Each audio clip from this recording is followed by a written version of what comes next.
Shalom, selamat malam. Baiklah teman-teman pemuda dan remaja yang diberkati oleh Tuhan kita Yesus Kristus.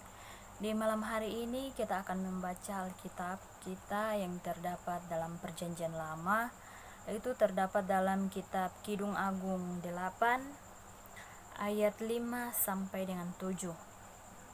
Sekali lagi, pembacaan kita terdapat dalam Kidung Agung 8 ayat 5 sampai dengan 7. Saya akan membacakannya untuk kita semua, yang diberi judul Cinta Kuat Seperti Maut. Siapakah dia yang muncul dari padang gurun, yang bersandar pada kekasihnya? Di bawah pohon apel kubangunkan engkau, di sanalah ibumu telah mengandung engkau. Di sanalah ia mengandung dan melahirkan engkau. Taruhlah aku seperti meterai pada hatimu, seperti meterai pada lenganmu, karena cinta kuat seperti maut, kegairahan gigi seperti dunia orang mati. Nyalanya adalah nyala api, seperti nyala api Tuhan. Air yang banyak tak dapat memadamkan cinta, sungai-sungai tak dapat menghanyutkannya. Sekalipun orang memberi segala harta benda rumahnya untuk cinta, namun ia pasti akan dihina. Nah, teman-teman pemuda dan remaja yang diberkati oleh Tuhan kita Yesus Kristus, yang menjadi tema renungan kita di malam hari ini adalah mencari jodoh, di mana kita tahu bersama bahwa yang sekarang ini, apalagi kita yang sudah dewasa, pastinya perasaan untuk mencari pasangan itu sudah ada di dalam hati kita. Tetapi saya di sini berpesan kepada teman-teman pemuda dan remaja, ketika kita mencari pasangan, janganlah kita mencari sesuai dengan apa maunya kita. Karena ketika kita mencari pasangan sesuai dengan kemauan kita atau sesuai dengan keinginan kita, pastinya kita tidak akan mendapatkannya. Karena seseorang yang kita temui akan berbeda pendapat serta berbeda keinginan-keinginan lainnya. Saya pernah mendengar tentang ada seorang gadis, ada seorang perempuan, dia sedang mencari jodoh.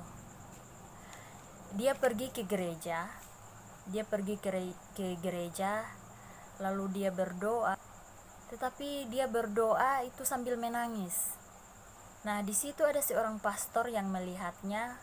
Lalu setelah dia berdoa, pastor ini mendekatinya dan bertanya kepada perempuan ini. Dan pastor bertanya kepadanya, "Kenapa engkau menangis?" kata pastor ini. Terus si perempuan ini menjawab, "Saya menangis karena Tuhan tidak mendengarkan doanya."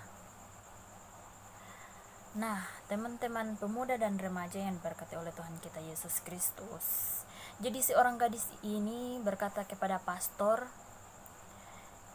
dia marah kepada Tuhan. Karena kenapa? Karena sudah bertahun-tahun katanya dia berdoa kepada Tuhan untuk meminta jodoh, tetapi Tuhan tidak pernah mengabulkannya sampai sekarang ini. Dia mengatakan, "Saya sudah berdoa bertahun-tahun pastor, tetapi Tuhan tidak pernah mendengarnya. Tuhan tidak pernah mengabulkan permintaannya." Terus dia bertanya kepada pastor, "Ini kenapa pastor? Apa ada yang salah dengan doa saya sehingga Tuhan tidak mendengarkan doanya sampai sekarang ini?" Nah, di situ pastor bertanya bertanya juga kepada si perempuan ini. Pastor bilang, di dalam doamu engkau meminta yang bagaimana? Nah, seorang gadis ini menjawab kepada pastor, ya pastor, tentunya saya menginginkan pasangan hidup yang baik, yang setia, pokoknya yang baik-baik lah. Nah, di sini pastor juga bercerita soal pengalaman ada seorang nenek juga. Dia lagi meminta sesuatu, tetapi di dalam doanya, di setiap akhir doanya, nenek ini mengatakan begini, Tuhan, aku minta yang terbaik untuk Tuhan, bukan yang terbaik untuk saya. Nah, dari sini adik-adik pemuda dan remaja yang diberkati oleh Tuhan kita Yesus Kristus, kita bisa mengambil hikmahnya, yaitu kita bisa mengambil pelajaran dari sini, dari dua cerita ini. Jadi ketika kita meminta segala sesuatu, apalagi tentang pasangan hidup, itu mintalah sesuai dengan apa maunya Tuhan.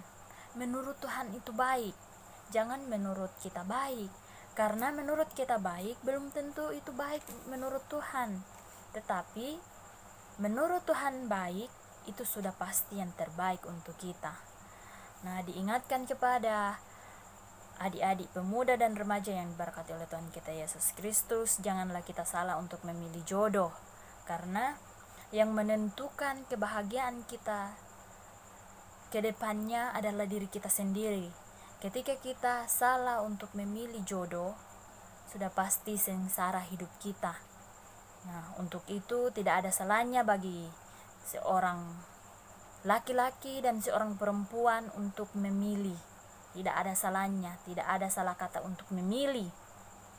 Karena memilih adalah jalan terbaik untuk kita mendapatkan kebahagiaan nanti. Nah, semoga firman ini bisa memberkati kita semua dan bisa membawa kita pada pelajaran yang begitu baik. Kita belajar dari cerita-cerita tadi, bagaimana ketika kita meminta segala sesuatu, haruslah kita meminta dengan menurut kebaikan Tuhan, atau kita meminta kehendak Tuhan itu terjadi dalam kehidupan kita. Amin.